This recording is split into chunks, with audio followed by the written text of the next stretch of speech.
ಬಡವರು ಹೆಸರು ಹೇಳ್ಕೊಂಡು ಅಧಿಕಾರಕ್ಕೆ ಬರ್ತಾರೆ. ಬಡವರು ಉದ್ಧಾರ ಮಾಡ್ತೀವಿ ಅಂತ ಕಳ್ಕೊಂಡು ಭಾಷಣ ಮಾಡ್ತಾರೆ. ಬಡವರು ಉದ್ಧಾರ ಮಾಡ್ತೀವಿ ಅಂತ ಭಾಷಣದಲ್ಲಿ ಹೇಳ್ತಾರೆ. ಸುಳ್ಳು ಹೇಳ್ಕೊಂಡು ಓಟಿಗಂತ ಆಸ್ತಿ ಮಾಡ್ತಾರೆ. ಅದಕ್ಕೆ ಇವ್ರು ಕಳ್ಳಾಟ ಕಳ್ಳು ಸಿಕ್ಕಿಲ್ಲ, ಒದಿಲ್ಲ, ಬರಲ್ಲ.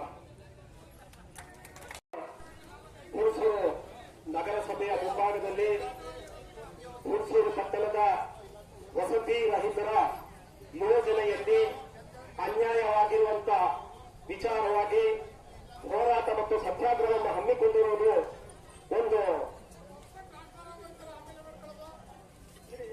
ಬಂಧುಗಳೇ.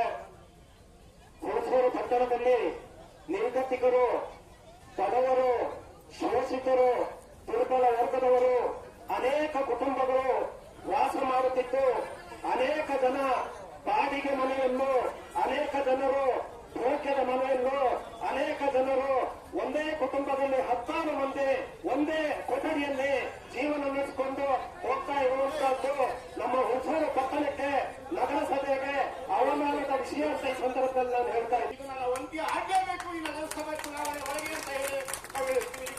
ಸಂಪೂರ್ಣವಾಗಿ ಈ ಒಂದು ಹೋರಾಟಕ್ಕೆ ನಮ್ಮ ಕರ್ನಾಟಕ ರಾಜ್ಯ ಅಹಿಂದ ರೈತ ಸಂಘಟನೆ ಸಂಪೂರ್ಣವಾಗಿ ನಿಮ್ಮ ಬೆಂಬಲಿಕೆ ನಾವಿರ್ತೀವಿ. ಇದ್ರ ಜೊತೆಗೆ ಬೇರೆ ಸಂಘಟನೆ